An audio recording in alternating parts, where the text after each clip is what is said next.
Hello and welcome to City Beat. I'm your host Greg from the Lewiston City Library. Joining me today is Eric Scott from the City of Lewiston's Information Systems Department. Eric, how are you doing today? Doing good. Thank you so much for being on the show. Oh, you're welcome. So what changes have you seen and made for the city's technology right now? Well, we've made a lot of changes. I'll start with our core infrastructure, which would include the network, the server systems, and wireless mobile devices, and the end user PCs. So for the network, we have been adding all the outside facilities to wireless, to connect them wirelessly to our network. Wireless makes it an inexpensive way to effectively connect those. We can also then drop those third-party ISPs that are cumbersome and slow, saving money for the city, and efficiently connect them so they can use our phone system and so on. We used to support 13 different phone systems because each department was out there kind of on their own with their own phone lines and so on. So doing this, we can bring them in to the fold, one phone system to support. And since I'm talking about phones, I'll just cover that topic now. We, year and a half, 2 years ago, started upgrading our phone system. We had a very antiquated PBX that needed to be replaced. So we did a really good job finding a system that's very modern, that works, that was affordable. And we were able to eliminate multiple phone lines to different buildings and use a SIP connection and cut our phone bill costs for the city about $86,000 annually. Wow. So that's one of the main things we've done. Our servers, we've spent some significant time upgrading our servers and virtualizing the environment. So we are 97% virtualized today. By the end of the summer, we should be 100% virtualized. And virtualization means moving that software to a virtual environment so it doesn't have its own physical host that it sits on. And what that does for us is then we become fluid. We can move servers virtually from one physical box to another, allowing us to migrate everything over and then free up a box that we can actually shut down during the day, add memory to it, do our upgrades, our maintenance, without interrupting the end user. We used to have to schedule that. We'd have to come in on the weekends and at night to do that because we're bringing things down. Now we can fluidly, real time, while they're being used, move them from one box to another, shut that box down during normal business hours, and the end users don't even know that system is down. So that's one big advantage to virtualization. And also if we lose a host, if there's a problem and we lose a processor or a motherboard or something, we can actually spin up those virtual machines on another physical host within seconds and keep on working while we replace that equipment. So that's helped us a lot. It's helped us with our service level agreement to more of a 99.99% uptime that we're working towards. So we're real happy with that. It's working very well for us. Another big topic is security. Absolutely. Yeah, if you watch the news at all, you know that today's security or yesterday's security models just don't work anymore. Banks that spend billions of dollars on security teams are getting hacked, and lots of money is being stolen from them. Last year was the year of the data breach. It seemed like all of the cyber criminals were after data, personal data that they can sell, credit cards, social security numbers, identities. This year, it's become the year of the imposter. And they're getting pretty clever, and they're hacking into email systems of corporations and finding out what's going on. They're reading the emails, so they know what the company is doing, and then they're sending impostering emails from the CEO, for example, to the CFO, instructing him to transfer funds from one account to another, and they're stealing money that way. There was a company in, I think they're based out of Nebraska, that was actually going to acquire a company in China and the imposters that were in knew that. So they opened an account in China, and since that was something that was going to happen, they logged in as the CEO and told the CFO to transfer funds into an account, and over 4 transfers they got away with 17 million. Oh, wow. Yeah. And just recently it happened to an IT company, a tech-related company, Ubiquity, and they did the same thing, and they stole 46 million. Wow. So, I was a little concerned when I was looking at our aged firewall on the edge of the network. I just realized security is something we definitely need to address. And we had to re-educate ourselves on a security model that will work today. The old firewall on the edge of a network just doesn't do it anymore. You have to have visibility into your network. You need to know what's banging on the door on the outside, who's scanning your ports, who's hitting it, trying to get in, a username, password, and so on. So we needed software to give us that visibility.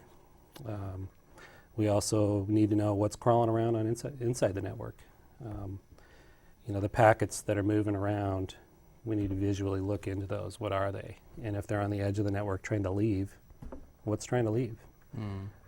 Sometimes you've been hacked and you don't know it, and they're stealing information, and it's going out the door. So we put a system in. It's a unified threat management system.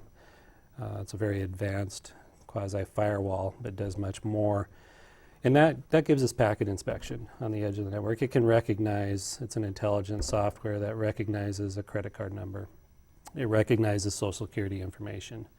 And if it sees those packets trying to leave the network, it blocks it. It stops it, and then notifies the IT team of a possible breach. We also have software internally that monitors all accounts, Active Directory accounts, and Active Directory accounts are the accounts that users use to log into their PC and access the network, and it knows the behaviors. So for instance, if a person is a 9 to 5 or 8 to 5 employee Monday through Friday, and then all of a sudden their account is being used 2 a.m. on Saturday, that's a potential problem. You get a red flag. Red flag, yes. Somebody has possibly gotten a hold of that account, hijacked it, and it'll stop it. It'll block it. It will notify us. Well, that's good. It makes me feel better. Yeah. So, and also it looks for things like large amounts of data all of a sudden being copied to a external hard drive, or trying to export the network, and it will notify us of that as well. So, there's no system that's going to 100% guarantee you that they're not going to get in. So if they do get in, at least we know, we're going to see what's going on, and we can stop it, be proactive instead of reactive. Which so that's very positive. Yeah, that's our goal, is to change everything from reactive to a proactive environment, and we're making big strides. Another thing we did is our data backups.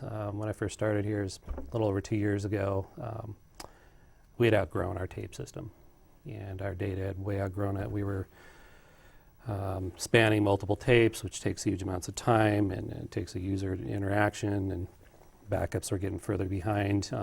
We had a 2-week retention, meaning that if you accidentally deleted a file, you had 2 weeks to notice that. Yeah, and otherwise it's gone, because that's how short our retention window is. So we've upgraded to a disk-to-disk system, and also we have our live servers and databases running on one rack, replicated to another rack in a co-location. So your real-time data is being backed up real-time. So if we lost this center, then we can spin everything up and keep you moving over here. And then that data is being backed up to disk, and it allows us about a 30-day retention. And then we're archiving that data to the cloud. So our overall retention is now, we're at 10 months and growing. Oh, wow. It's really unlimited. So the cloud is helping us affordably do that without buying, terabytes and terabytes of storage. We can migrate it to the cloud for archive purposes. And so if somebody now comes to me and says, it's been about 6 months, and there's a spreadsheet I was working on a long time ago, and I can't find it, right now, if it's within 10 months, we can get that. We can find that spreadsheet. We can restore it. Oh, that's great. So That's been a big thing, and also cellular. We've made a lot of changes with cellular. Cellular service, wireless services. It's an integral part of the network anymore. Our users are now mobile. They're using iPads out there in the field. It's increased their efficiency dramatically. An example of that is our inspectors. They can pull up the plans out there in the field quickly on an iPad. They can make their changes. They can put their notes in there and save that instead of having paper plans and rolls and write notes and then going back, having to enter that data into the system. It can be done real time out in the field quickly, efficiently. Oh, it's always great to be more efficient, especially for us city folks. Yeah, and that's our goal with IT as well. Our motto is to empower our users by giving them secure access quickly, efficiently to their data anywhere, anytime, on any secure device. So that's great. So what projects is Information Systems working on right now? I mean, it sounds like you guys have been doing a whole lot. yeah, we've made significant improvements in a number of areas with the core infrastructure. So what we're working on now is a new tower site. We've outgrown our tower, kind of like we outgrew our tape backup. So we have a 40-foot tower up there currently.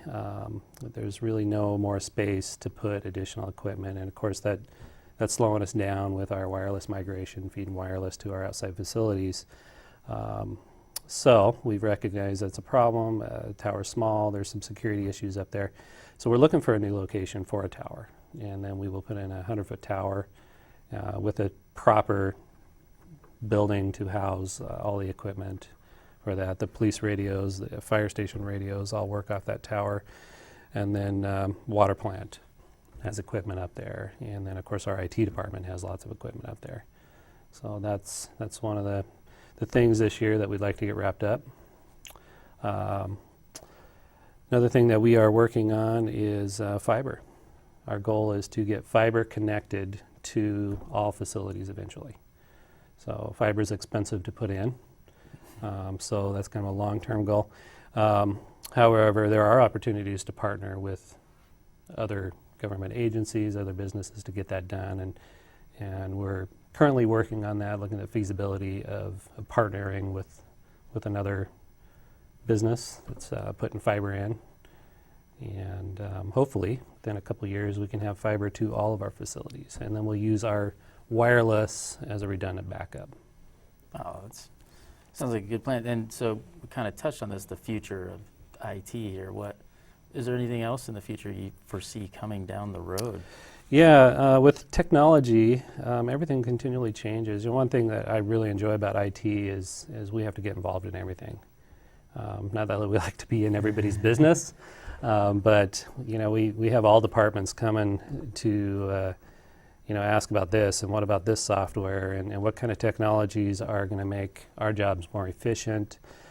So there's a term, the Internet of Things, that's gaining a lot of momentum.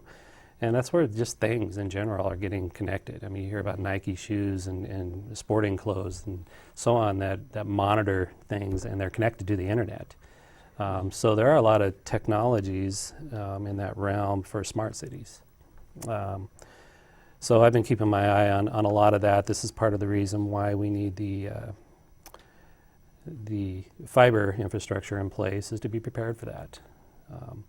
There will be systems in place for street lights where, they become LED technologies where this saves a lot of power that are run intelligently. Sprinkler systems for parks where you have probes in the ground that, they monitor the moisture and they don't turn on unless it's needed.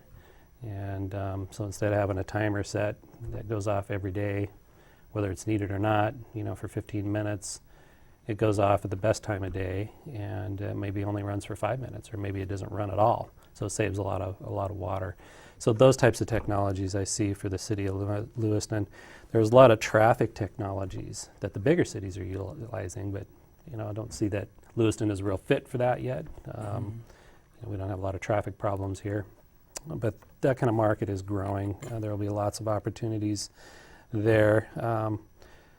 I see some apps for the citizens. I see mobile apps where citizens can use their smartphones, take a picture of a pothole, It's got their GPS location. They could submit it to our streets department. And then a ticket would be opened, and then they could follow that ticket as the work is being done. So anything that they're currently picking up the phone to do now, eventually will be done from an app on a smartphone, and just make it more efficient. Oh, that sounds great. Sounds like a positive future here in the Valley. We think so. Absolutely. Well, Eric, it's been great having you on the show today. Thank you so much for being here. Well, thank you, Greg. And on behalf of my guest today, Eric Scott, and the rest of us here at City Beat, we hope you have a great day, and we'll see you next time.